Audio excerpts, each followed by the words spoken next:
سمعت عن الصومال قبل كده؟ انا واحد من الناس كل ما تيجي سيرة الصومال غصب عني بتخيل حاجات بتتزرع في دماغنا من صغرنا، مجاعات وحروب اهلية وقراصنة وفيلم فاز بجوائز اوسكار. اسأل اي اجنبي تعرف ايه عن قارة افريقيا، هيقول لك مصر والمغرب وجنوب افريقيا وباقي القارات عبارة عن دول فقيرة. لا استنى قراصنة الصومال طبعا.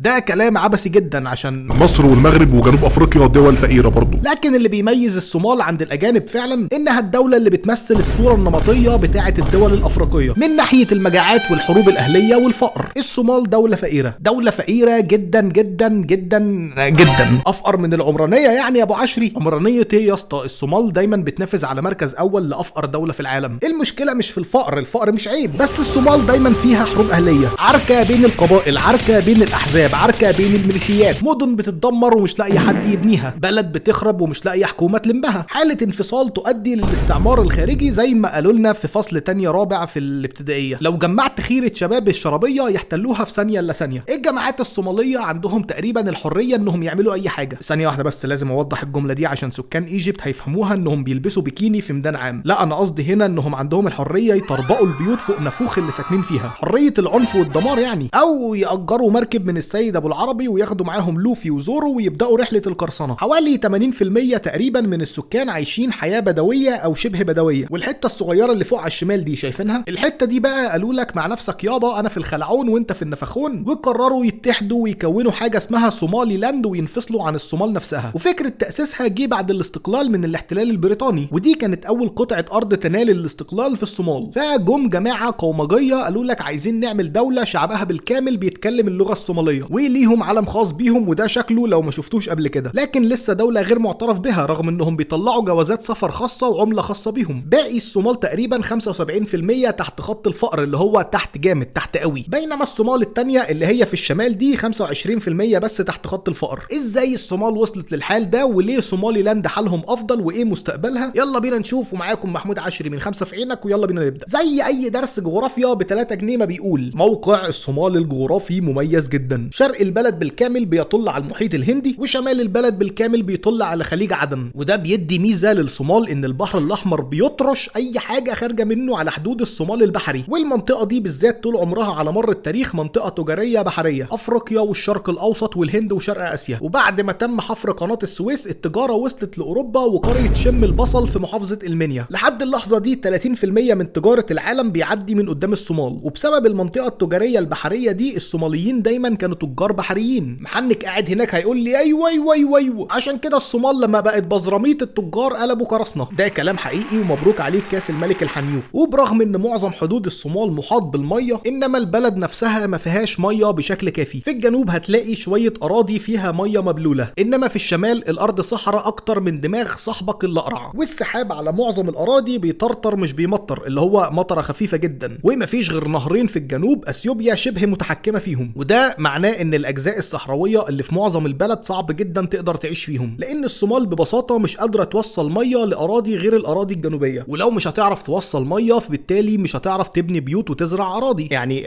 وصلتك فكره ليه معظم الناس مركزه في الحياه البدويه وتجاره اللحوم؟ وصلت لك برضو فكره ليه الصومال بتعاني من مجاعات وعايشه على الاستيراد والمعونات الخارجيه؟ ما هم مش عارفين يزرعوا يا ابني، ركز معايا. فمصدر الدخل الحقيقي للصومال عبر التاريخ كانت التجاره. طب ايه تاريخ الصومال اللي وصلهم للحاله دي؟ بكل بساطه عندنا 3 فترات، قبل الاحتلال، خلال الاحتلال، وبعد الاحتلال. التاريخ بدأ بشويه بدو بيرعوا غنم، بس ده يعني من زمان قوي، فهنجري شويه في التاريخ. مين عاش في المكان ده ومين عدى عليه؟ قال لك عاشت هناك جماعه اسطوريه او مملكه اسمها ماكروبيانز، وناس من مدينه بربره. حتى الرومان استغلوا السواحل الصوماليه في التجاره مع الهند وجزر اسيويه، على شويه هنود، على شويه ناس من الشرق الاوسط، وكلهم مش طمعانين في الصومال ولا جاي يقيم دوله او مستعمره، يعني مش طمعانين في الارض نفسها. الحوار كله في نقل البضايع والسفن على السواحل، وكل حي يروح لحاله بعدها. الصومال اللي نعرفها بدأت لما الاسلام اتقدم للصوماليين في القرون الاولى لانتشار الاسلام، وده عن طريق تبادل التجاره والهجرات والتعامل السلمي بين العرب والصومال. جدير بالذكر ان الاسلام انتشر في الصومال عن طريق المدرسين الصومال اللي اتعلموا الاسلام وعلموه لشعوبهم بعدها. بعد الاسلام الصومال الحقيقيه بدأت في صيغه سلطنه عدل في الشمال وسلطنه اجوران في الجنوب. الاتنين كانوا قمه في الروقان، بيتاجروا في حاجات غاليه جدا مع الهند والشرق الاوسط وشرق اسيا، احجار كريمه، على بهارات، على لؤلؤ، على سجاير كليوباترا. في الوقت ده مقدشيو اللي هي عاصمه الصومال كانت مدينة فاضلة من اهم مدن العالم في التجارة. مقدوشيو كانت تحت حكم سلطنة اجوران اللي استمرت لحد سنة 1600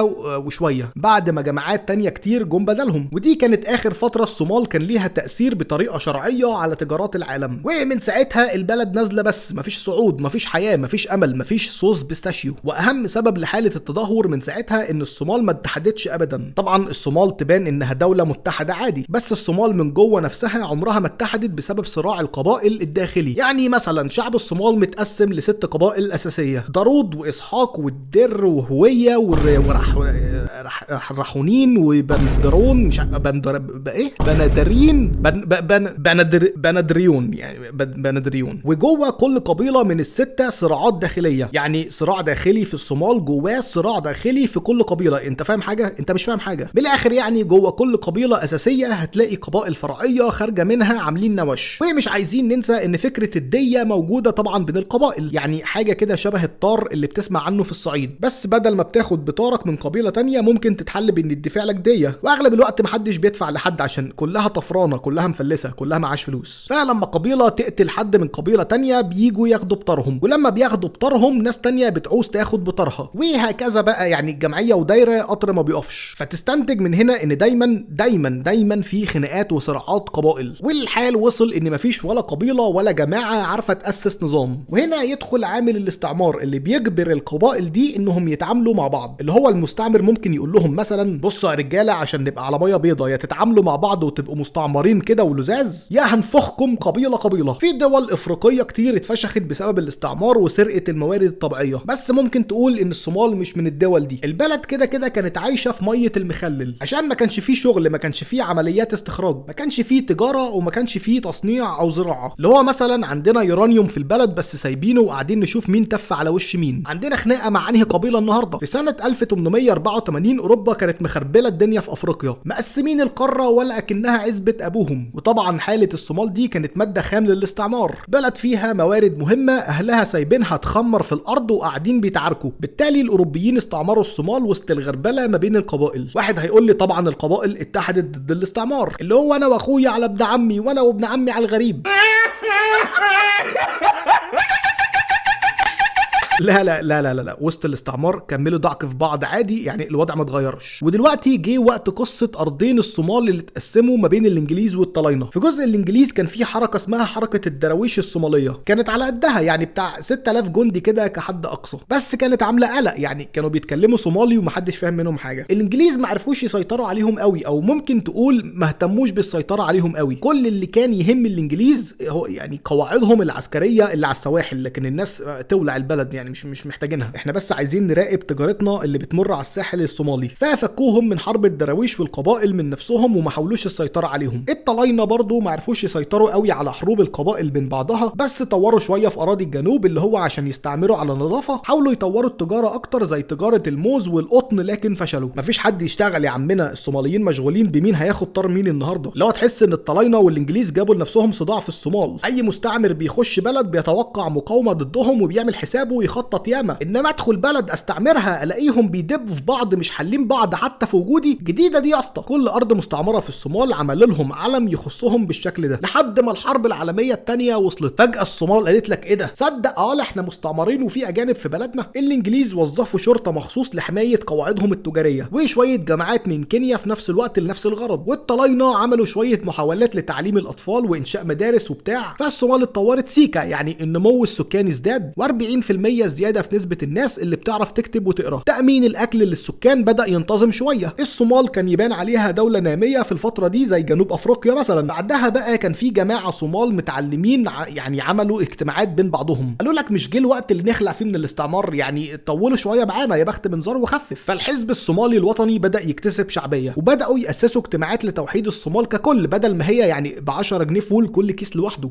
نسيت أقول لك صح إن كان في صومال تالتة غير الصومال وصومالي لاند، وهي جيبوتي، بس جيبوتي قالوا لك مع نفسك انت يا صاحبي، خلينا احنا مع الفرنسيين. دلوقتي نخش على اخر جزء وهي الصومال بعد الاحتلال، ونشوف الصومال اتفشخت اكتر ازاي. بعد خروج الاستعمار اتأسست جمهورية الصومال سنة 1960. ثانية واحدة، كان في 2 صومال انا يعني كنت سايبهم خلال الاستعمار، دلوقتي بقت صومال واحدة. انهي ارض هتحكم الصومال كلها؟ انهي رئيس هننتخبه، شمالي ولا جنوبي؟ انهي لغة هتتحط رسمية للبلد، انجليزي ولا ايطالي؟ ايه رأيكم نستخدم النظام الطلياني في الجنوب ونخلي الشمال مستقل شوية بنظامه لكن تحت نفس حكم الجنوب؟ ادم عبد الله عثمان اول رئيس صومالي كان جنوبي، استلم الحكم لدولة فقيرة لكن قادهم لامكانيات كتيرة. الشمال كان حالهم اصعب من الجنوب في الفترة دي، مفيش زراعة، مفيش ضرايب، مفيش شغل، يعني فاهم انت. بس الحقيقة ان البلد كلها اتفشخت الصراحة، تلت مداخلهم كان بيجي من المستعمر. يعني زي ما قلت لك الصومال قبل الاستعمار وخلال وجوده كانوا مشغولين في دشملة وش بعض، فما كانش فيه مجال للتعليم والزراعة والحرف والمهن ولا اي حاجة. فلما المستعمر يجي يديك تلت دخلك القومي من الاستعمار ده وبعد كده يخلع، هتتصرف ازاي في التلت ده وانت ما عندكش فكرة مين بيودي لفين؟ فالبلد اتدهورت تاني وظهر حد جديد على الساحة، محمد سياد بري، او يعني مش عارف ده اسمه تقريبا محمد سياد بري. دخل العركة وسيطر على الصومال بشوية مساعدة من الاتحاد السوفيتي، قدر يظبط البلد شويتين. اولا الحكومة خدت شوية فلوس حلوين وخفوا حروب قبائل. ثانيا صرفوا شوية فلوس حلوة على البنية التحتية والتعليم ومحو الأمية. ثالثا قال لك احنا هنحول الصناعات في البلد لصناعات محلية. بس ارجع تاني واقول لك ان ما كانش فيه تعليم، مفيش خبرة، مفيش حد عمل حاجة مهمة قبل كده، فهتأسس صناعات محلية ازاي يا عم محمد؟ طلع بعدها بفكرة عبقرية جدا، قال لك الصومال مش هتتحد الا لما نحتل اثيوبيا. ايه رأيكم يا رجالة؟ طبعا ده عبث وحرب بدون اي فكرة عن اثيوبيا نفسها. يعني اولا نص الاثيوبيين عايشين فوق الجبال، هتوصل لهم ازاي؟ ثانيا انت مفلس ومكحرت وبتكمل عشاك نوم، هتصرف ازاي على معدات عسكرية حديثة؟ ثالثا حليف الصومال السوفيتي شاف انها حرب عقيمة ملهاش اي عازة، فوقفوا في صف اثيوبيا ضد الصومال اللي هو بيعتني بكام عشري. خسروا الحرب طبعا والبلد اتفشخت اكتر ما هي مفشوخة، وبعدها قطعوا علاقتهم مع السوفيت وضربوا عقد عرفي مع الامريكان. التدهور الاقتصادي ولد ميليشيات كتير كلهم طبعانين في الحكم، فاللي هو كل اللي حصل ده كان اونطة.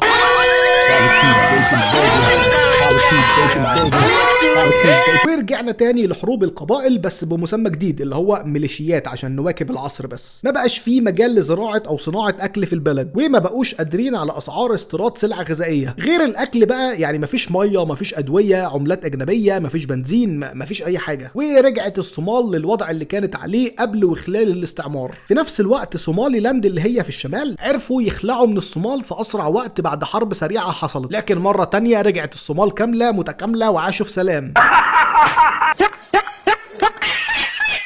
صباح الفل. لا عادي يكملوا حروب اهليه بين بعضهم، ما عنديش فكره الحرب استمرت كام سنه عشان لسه شغاله تقريبا. لا صومالي لاند عايزه تنضم للصومال ولا الصومال عايزه تسيب صومالي لاند تستقر، وما فيش دوله معترفه بصومالي لاند اصلا. حروب القبائل رجعت على الموارد في الصومال، شباب كتير قالوا لك ما بدهاش وهربوا على البحر واشتغلوا قراصنه بما لا يرضي الله. دوله الصومال ارضها صعبه، لا هي ساعدت السكان بمواردها وسهوله زراعتها، ولا السكان قدروا يساعدوا نفسهم بمواردها وسهوله زراعتها. احيانا توازن القوه بيؤدي للعنة زي اللي حاصل في الصومال. مفيش قبيلة قادرة تنتصر على الكل وتحكم وتوحد الأرض لأن كلهم في نفس كفة القوة. توازن بين القبائل وداهم لصراع وحروب طول تاريخهم. مفيش حكومة وصلت قدرت على الأقل تبني اقتصاد يحطهم على الخريطة، ما بالك توحيد القبائل والجماعات. وكل اللي هريت فيه ده أسباب مخلية الصومال تنافس على المركز الأول لأفقر دولة في العالم.